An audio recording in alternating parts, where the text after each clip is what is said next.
والصلاة والسلام على رسول الله أما بعد. أعوذ بالله من الشيطان الرجيم من نفخه ونفثه وهمزه. بسم الله الرحمن الرحيم.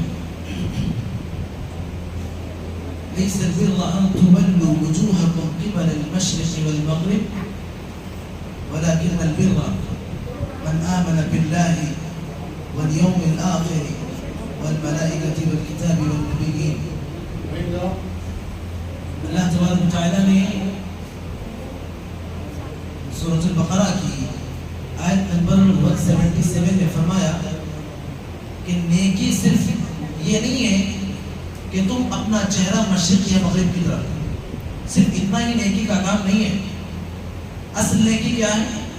وَلَكِنَّ الْبِرَّ مَنْ آمَنَ بِاللَّهِ وَالْيَوْمِ الْآخِرِ وَالْمَلَائِكَةِ وَالْكِتَابِ وَالنَّبِيِّينَ.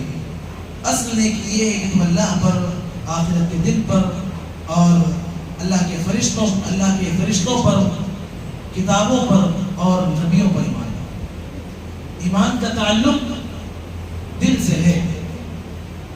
ایمان کی جگہ دل میں ہوتی ہے. اللہ کے نبی صلی اللہ علیہ وسلم نے ایک مرتبہ حدیث میں فرمایا، صحابہ کرام رضوان اللہ علیہم اجمعین کو نصیحت کرتے ہوئے کہ کہا کہ الا وان فی الجسد مضغہ، جسم میں ایک ٹکڑا ایسا ہے کہ اذا صلحت صلح الجسد كله واذا فسدت فسد الجسد كله الا وهي. کہا کہ اگر وہ ٹھیک رہا تو پورا جسم ٹھیک رہے گا، اگر وہ خراب ہو گیا تو پورا جسم خراب ہو جائے گا. آپ نے کہا جانتے ہو کون سا ٹکڑا ہے جسم کا؟ وہ دل ہے. ہمارا دل سب سے صحیح ہونا چاہیے. ایمان کا تعلق دل سے، تو دل کی اصلاح سب سے اہم ہے اور سب سے ضروری ہے. ہمارے اعمال کیسے بھی ہوں، ہم اللہ تبارک و تعالیٰ کی عبادت کے لیے کھڑے ہوتے ہوں، نماز پڑھتے ہوں، روزے رکھتے ہوں، حج و زکات دیتے ہوں، حج کرتے ہوں، صدقات و خیرات کرتے ہوں، لیکن ہمارے دل میں اصلاح ہو ہی نہ، ہمارے دل میں صفائی ہو ہی نہ، ہمارا دل صحیح نہ ہو تو یہ سارے اعمال اللہ تبارک و تعالیٰ کے پاس قابل قبول نہیں. ایک اور حدیث میں اللہ کے نبی صلی اللہ علیہ وسلم نے کہا، اللہ تبارک و تعالیٰ نے آیت کریمہ میں کہا کہ لن ینال اللہ لحومها ولا دماؤها ولكن يناله التقوى منكم. اللہ نے کہا کہ اللہ کے پاس تمہارے قربانی کے جانور کا گوشت اور خون نہیں پہنچتا. اللہ کے پاس کیا پہنچتا ہے؟ اللہ کے پاس تمہارے دل کا تقویٰ پہنچتا ہے. تقویٰ پہنچتا ہے، تمہاری نیت اللہ تعالیٰ کے پاس پہنچتی ہے. اس لیے نیت کی اصلاح اور دل کی اصلاح یہ سب سے پہلی چیز ہے. اگر یہ ہمارے پاس نہیں ہے تو ہماری نماز ہے، جیسا کہ اللہ تعالیٰ نے کہا کہ تم قبلے کی طرف منہ کر کے کھڑے ہو جاؤ اور نمازیں بھی ادا کرو، اللہ تعالیٰ کو راضی کرنے والے سارے کام کرو. دل اگر صحیح نہیں ہے تو پھر سارے اعمال کی کوئی حیثیت اور ان کا کوئی فائدہ حاصل ہونے والا نہیں ہے. اللہ کے نبی صلی اللہ علیہ وسلم کی تعلیمات سے ہمیں یہ پتہ چلتا ہے کہ ہم اپنے اعمال کو دو چیزیں ایسی ہیں کہ جن کے ذریعے سے ہم اپنے اعمال کو بچا سکتے ہیں، اپنے اعمال کی حفاظت کر سکتے ہیں. ان میں سب سے پہلی اور اہم چیز یہ ہے کہ ہمارا عمل پوری طریقے سے اللہ تبارک و تعالیٰ کی رضا کی طرف چاہتا ہے. یعنی ہمارے دل میں جو نیت ہے، ہمارے دل کا جو تعلق ہے عمل کے پیچھے، وہ اللہ تبارک و تعالیٰ سے جڑا ہونا چاہیے. اعمال کے پیچھے جو موٹیو ہو وہ اللہ تعالیٰ کی رضا ہونی چاہیے. اسی لیے اللہ کے نبی صلی اللہ علیہ وسلم نے فرمایا کہ انما الاعمال بالنیات. اعمال کا دار و مدار نیتوں پر ہے. نیت اگر درست نہیں ہے، عمل اللہ کے لیے نہیں ہے، تو اللہ تبارک و تعالیٰ کے پاس اس کی کوئی حیثیت نہیں. آپ نے کہا ایک خاتون کے بارے میں، ایک شخص صحابی کے بارے میں آپ کو بتایا گیا کہ انہوں نے ہجرت کی ہے ایک خاتون سے شادی کرنے کے لیے، نکاح کرنے کے لیے. اللہ کے نبی صلی اللہ علیہ وسلم نے کہا کہ ان کا عمل جیسا بھی ہو وہ جانے، لیکن اصول یہ ہے کہ انما الاعمال بالنیات. اعمال کا دار و مدار نیتوں پر ہے. ومن كانت هجرته الى الله ورسوله، جس نے اللہ اور اس کے رسول کے لیے ہجرت کی، جس نے اللہ رب العالمین کی رضا اور رسول اللہ صلی اللہ علیہ وسلم کی تعلیمات پر عمل کرتے ہوئے ہجرت کی، تو اس کی ہجرت اللہ اور اس کے رسول کے لیے. ومن كانت هجرته الى الدنيا يصيبها او امرأة ينكحها فهجرته الى ما هاجر اليه. اور جس نے ہجرت کسی خاتون سے شادی کرنے کے لیے کی یا دنیا حاصل کرنے کے لیے کی تو اس کا عمل اسی مقصد کے لیے جس مقصد کے تحت اس نے انجام دیا. پتہ چلا کہ ہمارے صدقات، ہمارے خیرات، ہماری نیکیاں، ہمارے اعمال، ان کے پیچھے موٹو اگر اللہ تبارک و تعالیٰ کی رضا نہیں ہے تو اللہ تبارک و تعالیٰ کے پاس وہ عمل قابل قبول نہیں ہوگا. اللہ کے نبی صلی اللہ علیہ وسلم نے ایک حدیث میں فرمایا من صام یرائی فقد اشرک ومن تصدق یرائی فقد اشرک ومن صلی یرائی فقد اشرک. کہ جس نے نماز پڑھی دکھلاوے کے لیے اس نے شرک کیا، جس نے روزہ رکھا دکھلاوے کے لیے اس نے شرک کیا، جس نے صدقہ اور خیرات کیا لوگوں میں اپنا نام پیدا کرنے کے لیے اس نے بھی شرکیہ عمل کیا ہے. اور یہ نمازیں، یہ روزے، یہ صدقات، یہ خیرات، یہ دنیا بھر کی تمام نیکیاں اگر ان کے پیچھے ہمارے دل میں جو نیت ہے وہ اللہ تعالیٰ کی رضا ہماری نیت نہیں ہوئی تو اللہ تبارک و تعالیٰ ایسے اعمال ہمارے منہ پر مار دینے والا. اللہ تبارک و تعالیٰ نے قرآن مجید میں کہا وجوہ یومئذ خاشعہ، کل قیامت کے دن کچھ چہرے ڈرے ہوئے ہوں گے، گھبرائے ہوئے ہوں گے. عاملۃ ناصبہ، ان لوگوں نے دنیا میں اعمال تو بہت سارے کیے ہوں گے لیکن اعمال کر کر کے اپنے آپ کو تھکایا ہوگا، اعمال کر کر کے وہ نڈھال ہوئے ہوں گے. لیکن پھر بھی اللہ تبارک و تعالیٰ کے پاس جب ان کے حساب و کتاب کا معاملہ آئے گا تو اللہ تعالیٰ کہہ دیں گے کہ اسے اٹھا کر جہنم میں پھینک دیا، 10 نارا انہیں جہنم میں پھینک دیا جائے گا. تو کیا اسباب ہیں جو ہمارے اعمال کے باوجود بھی، ہماری نیکیوں کے باوجود بھی ہم اللہ تبارک و تعالیٰ کے فیصلے کے بعد والعیاذ باللہ اللہ نہ کرے جہنم میں ڈھکیل دیے جائیں گے؟ وہ کیا اسباب؟ ان میں سے سب سے بڑا سبب یہ ہے کہ ہمارے دل کے اندر جو نیت ہو وہ خالص اللہ تبارک و تعالیٰ کی رضا ہونا چاہیے، ایمان اور نیک نیتی کے ساتھ عمل ہونا چاہیے. تراویح کے بارے میں اللہ کے نبی صلی اللہ علیہ وسلم نے کہا من قام ایمانا واحتسابا غفر له ما تقدم من ذنبه، جس نے قیام رمضان کیا، تراویح پڑھی ایمان کے ساتھ اور ثواب کی نیت رکھتے ہوئے اللہ تبارک و تعالیٰ کی طرف سے اس کے گزشتہ اعمال معاف کر دیے. اور کہا ومن صام رمضان، روزے کے بارے میں کہا کہ جس نے روزہ رکھا ثواب کی نیت کے ساتھ اور ایمان کے ساتھ، ان دونوں شرطوں کے ساتھ روزہ رکھا، اللہ تبارک و تعالیٰ کی طرف سے اس کے گزشتہ تمام گناہ معاف کر دی جائیں گے. کتنا فضیلت والا معاملہ ہے نا، کتنا فائدہ ہے اس میں. ہم عمل کریں، ہمارا عمل اللہ تعالیٰ کے پاس قبول ہو، اس کے لیے شرط یہ ہے کہ ہمارے دل میں جو نیت ہے وہ اللہ کی رضا. اگر یہ چیز نہیں ہوئی ہم عمل کر کر کے تھک جائیں. دیکھیں نا تراویح، ذرا لمبی تراویح ہو جائے پیروں میں درد شروع، تھکان شروع، پریشانی شروع، کھجلاہٹ شروع، بس حرکت، نماز پڑھ رہے ہیں پیر سے بدل رہے، اس پیر سے اس پیر میں، اس پیر سے اس پیر میں ٹیک لے رہے ہیں. بازو والوں کو بھی پریشان کر کے رکھا ہوا ہے، تنگ کر کے رکھا ہوا ہے. بہرحال کسی بھی طرح تراویح ادا کر لیں، لیکن نیت کیا تھی؟ یہ نیت کہ لوگوں میں ہمارا نام پیدا ہو جائے کہ نہیں ماشاءاللہ پابندی سے پورا رمضان مکمل تراویح کا اہتمام کیا، بڑا نیک آدمی، بڑا اللہ والا آدمی. یہ نیت اگر ہو جائے تو ان تھکان کے باوجود، اس تکلیف کے باوجود، رات کی نیند کی قربانی کے باوجود، ان سارے اعمال کے باوجود اللہ تبارک و تعالیٰ کے پاس فیصلہ ہوگا کہ اس کے اعمال واپس اس کے منہ پر مار دیے جائیں. کتنی تکلیف کی بات ہے نا میرے بھائی، اس قدر تکلیف کی بات. ہم اتنی قربانیاں دیں اور ہم یہ سوچ رہے ہو کہ ہمارا عمل اللہ کے پاس قابل قبول ہے، اور اللہ تعالیٰ فیصلہ سنائیں گے کہ نہیں، ریجیکٹڈ، نہیں ضرورت ہے اس کے عمل. ایک اور مقام پر اللہ تبارک و تعالیٰ نے کہا قل هل ننبئكم بالاخسرین اعمالا الذين ضل سعيهم في الحياة الدنيا وهم يحسبون انهم يحسنون صنعا.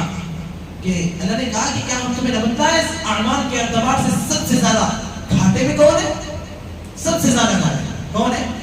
الذين ضل سعيهم في الحياة الدنيا، دنیا کی زندگی میں بڑی نمازیں ادا کی، راتوں کو اٹھ اٹھ کر تہجد پڑھتے رہے، لمبے لمبے قیام کرتے رہے، صدقات و خیرات میں بہت زیادہ آگے بڑھتے رہے، نیکیوں میں بہت آگے آگے رہے، ہاتھ میں تسبیح، سر پہ ٹوپی، لمبی داڑھی، سفید جبہ، سب کچھ.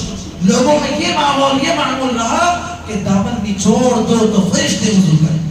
ظاہر دیکھ کر اس قدر دیندار لگنے والا انسان، لیکن دل اس کا صاف نہیں.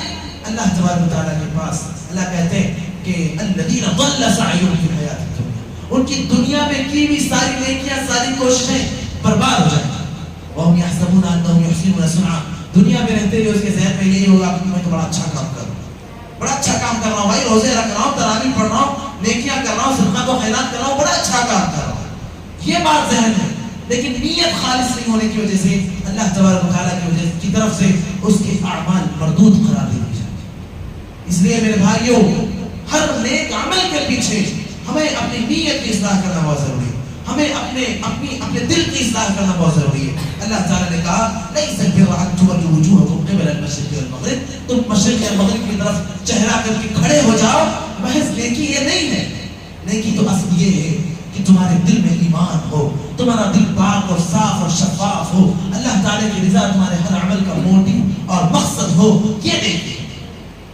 اسی طریقے سے اسی بارے میں آگے آیت نمبر 183 میں اللہ تبارک و تعالیٰ نے کہا یا ایھا الذین آمنوا کتب علیکم الصیام کما کتب علی الذین من قبلکم لعلکم تتقون. اللہ تعالیٰ کا ایمان والو تم پر روزے فرض کیے گئے. رمضان المبارک چل رہا ہے، اس مہینے کے روزے اللہ تبارک و تعالیٰ نے ہر صاحب ایمان عاقل اور بالغ مسلمان پر اللہ تعالیٰ نے فرض کیے. اب بعض من چلے گا جوان کیا ہوتے ہیں مولوی صاحب رمضان کے روزے فرض ہیں تھوڑے رکھیے تو بس ہے نا. یہ کیسی بات ہوئی؟ مانو اللہ اور اس کے رسول صلی اللہ علیہ وسلم کی تعلیمات کا مذاق اڑانا، ان کی تحقیر کرنا ہوگا، یا دین کے ایک اہم ترین رکن کا انکار کرنا ہوگا. اللہ کے نبی صلی اللہ علیہ وسلم نے فرمایا بني الاسلام على 5 شهادة ان لا اله الا الله وان محمد رسول الله واقام الصلاة وايتاء الزكاة والحج وصوم رمضان. آپ صلی اللہ علیہ وسلم نے دین کی 5 اہم بنیادوں کا ذکر کرتے ہوئے اس میں روزے کا بھی ذکر کیا ہے. اور بنیاد اور پلر کا مطلب کیا ہوتا ہے؟ کسی بھی بلڈنگ کی مضبوطی پلر سے ہوتی ہے. پلر اگر کمزور ہے تو بلڈنگ بھی کمزور، اور پلرز اگر مضبوط ہیں تو بلڈنگ ماشاءاللہ مضبوط ہی ہوگی. اگر ہمارے پلرز جو دین اسلام کے پلرز ہیں اس میں ہی ہم کمزور ہوں، روزے میں ہم کمزور ہوں، نماز میں ہم کمزور ہوں، اور ہم اپنے آپ کو کتنا ہی ایمان کا دعویٰ کیوں نہ کر لیں، کتنا ہی مسلمان ہونے کا دعویٰ کیوں نہ کر لیں، ہمارا ایمان اور ہمارا اسلام یقیناً میرے بھائی اس ایک پلر کی کمزوری کی وجہ سے پورا کا پورا ایمان اور اسلام کمزور ہوگا.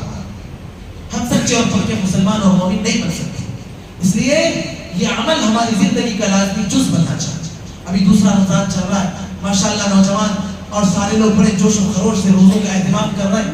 جیسے جیسے دن آگے بڑھتے جائیں گے یہ سب چیزیں ان کی معمول کے مطابق ہو جائیں گی. رمضان تھوڑے دن اور رہ گیا ہے، بس روزے رکھ لیے، تراویح پڑھ لیا، ہو گیا.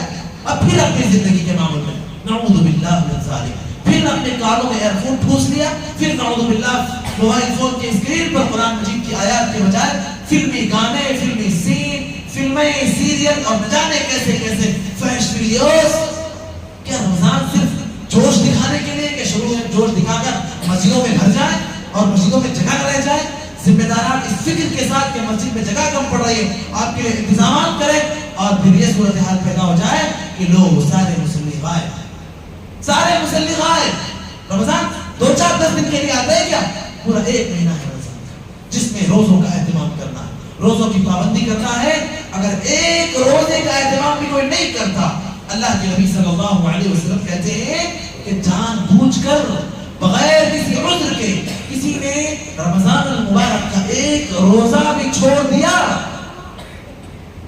پوری زندگی وہ روزے رکھتا رہ جائے، اس روزے کی بھرپائی اور تلافی نہیں ہو سکتی. اس لیے میرے بھائی عذر کے بغیر بلا وجہ نہیں اٹھ سکے. کیا نہیں اٹھ سکے؟ یہ کوئی عذر ہے؟ سحری کھانا یقیناً برکت والا عمل ہے، مسنون عمل ہے، لیکن اگر نہیں کھا سکے اور نہیں اٹھ سکے دیر سے کھلی تو روزہ چھوڑ دیں گے؟ نہیں میرے بھائی، ایسا نہیں ہونا چاہیے. ہر رات ہماری اس فکر کے ساتھ گزرنی چاہیے کہ کل آنے والا رمضان ہم اس میں روزہ رکھنے والے ہیں انشاءاللہ تعالی. یہ ہماری فکر ہونا چاہیے، یہ ہمارا ارادہ اور نیت ہونی چاہیے. پھر ہم سوئے اور ہم نہ اٹھ سکے، سحری نہ کر سکے، ہم نے رات نیت تو کر ہی لیا تھا. اس لیے انشاءاللہ تعالی ہم اگلے دن محض نیت کی بنیاد پر روزے کو کنٹینیو کر سکتے ہیں. سحری مس بھی ہو گئی تو کوئی بات نہیں ہے. اتنا تو ہمت رکھے نا بھائیو، اتنا تو جذبہ رکھے نا. اللہ تبارک و تعالیٰ نے کچھ ایسے معاملات رکھے جن میں یقیناً اگر کوئی شخص کسی کے ساتھ وہ معاملات ہیں تو اس کے لیے رخصت کہ ٹھیک ہے بھائی، آپ رمضان کے ان دنوں میں جب تک آپ کے ساتھ یہ معاملات ہیں تب تک آپ روزے نہ رکھو، بعد میں جب آپ کے لیے مشکل ہو، جب آپ کے لیے آسانی ہو جائے گی، جب آپ کے لیے فرصت ہو جائے گی، جب آپ فرصت پا جائیں تب ان روزوں کا اہتمام کر لیں. بالکل ایسے جیسے کسی بڑے آدمی نے، کسی مالدار شخص نے کسی کو کچھ قرض دے دیا اور کہہ دیا کہ کوئی بات نہیں، جاؤ جب ہوگا تب دینا، جب ہوگا تب دینا. یہ دنیا والے تو کہہ دیتے ہیں جب ہوگا تب دینا، لیکن جب ان کی ضرورت پڑ جائے یا انہیں وصولنا ہو، کھینچنا ہو، تو وہ ان کو پرانی بات یاد نہیں رہتی. اللہ تبارک و تعالیٰ کو یاد رہتی. اللہ تعالیٰ کہتے ہیں جب تمہیں آسانی ہو تب اپنے روزے کا اہتمام کر لینا. اللہ تعالیٰ کیا کہتا ہے؟ ایام معدودہ، چند روز ہیں یہ 30 دن. کتنے دنوں میں سے؟ 360 دنوں میں سے صرف 30 days، صرف 30 دن ہمیں روزوں کا اہتمام کرنا ہے. اس میں بھی اگر کوئی عذر آ جائے تو ہم بعد کے دنوں میں اس روزے کی قضا کر سکتے ہیں. اور جب ہم چھوڑ رہے روزہ کوئی مشکل نہیں، ہمارے لیے اجازت ہے اللہ تبارک تعالیٰ کی طرف سے. اللہ نے کہا وَمَنْ كَانَ مِنْكُمْ مَرِيضًا أَوْ عَلَى سَفَرٍ فَعِدَّةٌ مِنْ أَيَّامٍ أُخَرَ. کوئی بیمار ہو گیا، بیمار کا مطلب اس قدر بیمار ہو گیا کہ اس کے لیے روزہ مشکل ممکن نہیں ہے. روزہ دوا کھانا ہے، آرام ہونا ہے، اس کو پابندی سے کھانا کھانا ہے، اس کو اس قدر بیمار ہو گیا تو اس کے لیے اجازت ہے کہ چلو کوئی بات نہیں، آپ بعد کے دنوں میں جب آپ ٹھیک ہو جانا رمضان کے بعد تب آپ اپنے روزے کا اہتمام کر لینا، تب آپ اپنے روزے کو پورا کر لینا. اسی طریقے سے اللہ نے کہا وَمَنْ كَانَ مِنْكُمْ مَرِيضًا أَوْ عَلَى سَفَرٍ، یا حالت سفر میں ہو، لمبا سفر میں کر لیا حالت سفر میں، تو اس کے لیے بھی اجازت ہے کہ ٹھیک ہے بھائی حالت سفر میں چونکہ روزہ رکھنا شاید مشکل ہو، سفر مشکل ہو، تکلیف دہ ہو، تھکان والا ہو، ایسے میں روزہ بعد میں رکھ لو، کوئی بات نہیں. اچھا یہاں پر میں ایک مسئلہ بتا دوں. مسئلہ یہ ہے کہ بیمار شخص یا مسافر شخص، اس کے لیے بہتر کیا ہے؟ وہ روزہ رکھے یہ بہتر ہے یا وہ روزہ چھوڑ دے یہ بہتر ہے؟ تو اس میں اہل علم کے مختلف اقوال ہیں جن کو جمع کرتے ہوئے صحیح ترین اور راجح بات یہ ہے کہ اگر سفر بالکل آسان ہے، اس میں کوئی مشکل نہیں ہے، تو ایسے میں انسان کا اختیار ہے، وہ چاہے تو روزہ رکھ لے اور چاہے تو روزہ نہ رکھے. روزہ رکھ لیا تو اپنی ذمہ داری سے دستبردار ہو جائے گا، وہ ذمہ داری ادا ہو جائے گی اس کی، اور روزہ نہیں رکھا تو بعد کے دنوں میں پورا کر لے گا، اس کے لیے رخصت کی اجازت ہے. روزہ اگر سفر یا بیماری اگر بہت تکلیف دے تو ایسے میں اس کے لیے افضل یہ ہے کہ وہ روزہ ترک کر دے اور بعد کے دنوں کے لیے مؤخر کر دے، اور فی الوقت وہ رمضان کا روزہ نہ رکھے. اور اگر بیماری اس قدر خطرناک کہ اگر اس نے روزہ رکھ لیا تو ہلاکت اس کا مقدر بن سکتی ہے، وہ ہلاک ہو سکتا ہے، تو ایسے شخص کے لیے بہتر یہ ہے، بہتر نہیں بلکہ ضروری یہ ہے کہ وہ رمضان کا روزہ نہ رکھے. بعد کے دنوں میں جب اسے فرصت ملے، جب اس کو آسانی کا موقع آئے، تب وہ اپنے روزے کو مکمل کر لے، لیکن اپنی جان کو ہلاکت میں نہ ڈالے. اچھا اس میں وہ خواتین بھی شامل ہیں جن کے پیریڈز کے ایام یا جن کے پریگننسی کے ایام یا دودھ پلانے والے ایام آ جائیں تو ان کے لیے بھی اجازت ہے کہ وہ بھی اپنے روزے نہ رکھیں. پیریڈز والے ایام ان کے لیے تو ضروری ہے کہ وہ روزے چھوڑ دیں، نہ رکھیں، بعد کے دنوں میں ہی مکمل کریں. لیکن اگر پریگننسی کے ایام چل رہے ہیں، حالت حمل میں ہے یا دودھ پلانے کے ایام گزر رہے ہیں، تو ایسے میں حالات کا تقاضا جو بنتا ہے اس کے مطابق عمل کرے گی. اگر روزے رکھنے کی وجہ سے بچے پیٹ میں بچہ جو پل رہا ہے اس کو نقصان ہو سکتا ہے، جو بچہ دودھ پی رہا ہے اس کو نقصان ہو سکتا ہے، وہ بھوکا رہ سکتا ہے، تو ایسے میں خاتون کے لیے بہتر یہ ہے کہ وہ روزہ نہ رکھے، بعد کے دنوں میں وہ روزہ رکھ لے. اور اگر ایسی کوئی مشکل نہ ہو اور کسی طریقے کی تکلیف کا مسئلہ نہ ہو تو اس کے لیے اختیار ہے، وہ چاہے تو رکھ لے اور چاہے تو نہ رکھے. دو قسم کے لوگ ایسے ہیں جن کے لیے ہمیشہ ہمیشہ کے لیے اجازت ہے کہ وہ روزہ چھوڑ دیں اور اپنے ہر روزے کے بدلے میں ایک مسکین کو کھانا کھلا دیں. شوگر وغیرہ کے مسائل ہیں، اس میں انسان تھوڑی تھوڑی دیر پہ اگر نہ کھائے تو اس کے لیے بڑے مسائل ہو جاتے ہیں اور وہ بہت شدید بیمار ہو سکتا ہے. اور بعض معاملات میں ایسا ہوتا ہے کہ اس کے لیے شفا کے امکانات بھی ختم ہو جاتے ہیں. تو ایسے میں انسان کے لیے اجازت ہے کہ وہ اپنے ہر روزے کے بدلے ایک مسکین کو کھانا کھلا دے اور وہ روزہ نہ رکھے، اور اس کو کبھی بھی روزہ رکھنے کی ضرورت نہیں، اس کے ذمہ کوئی بھی قضا لازم نہیں ہوتی. سوال یہ پیدا ہوتا ہے کہ ہر مسکین کو جو کھانا کھلانا ہے وہ کھانا کیا کھلائے گا؟ گھر میں جو چیز کھایا جاتا ہے بالعموم، اپنے گھر میں جو چیز کھاتا ہے وہ بس اسی مقدار کے مطابق وہ اپنے مسکین کو کھانا کھلائے گا. لیکن رقم وغیرہ دینا یہ اختلافی مسئلہ ہے. بہتر یہ ہے کہ رقم وغیرہ ادا نہ کرے، کہ کہ ہو سکتا ہے کہ اللہ تعالیٰ کے پاس وہ قابل قبول ہی نہ ہو اور اس کے روزے کے بدلے میں جو فدیہ کر دینا تھا، جو صدقہ دینا تھا، جو کھانا کھلانا تھا، اس کے بجائے اس نے رقم نکالا ہے تو اس کے روزے کی برابری وہ نہ کر سکے اور اس کے ذمے وہ چیز ہمیشہ ہمیشہ کے لیے باقی رہ جائے. اس لیے بہتر یہ ہے کہ جو چیز اللہ تعالیٰ نے بتائی ہے کہ ہر روزے کے بدلے مسکین کو کھانا کھلائے تو اسی کے مطابق وہ اس پر عمل کرے. اللہ تبارک تعالیٰ سے دعا کرتا ہوں الہ العالمین ہم سب کو کتاب اللہ اور سنت رسول پر عمل کرنے کی توفیق عطا فرمائے. سبحانك اللهم وبحمدك اشهد ان لا اله الا انت استغفرك واتوب اليك. والسلام عليكم ورحمه الله وبركاته.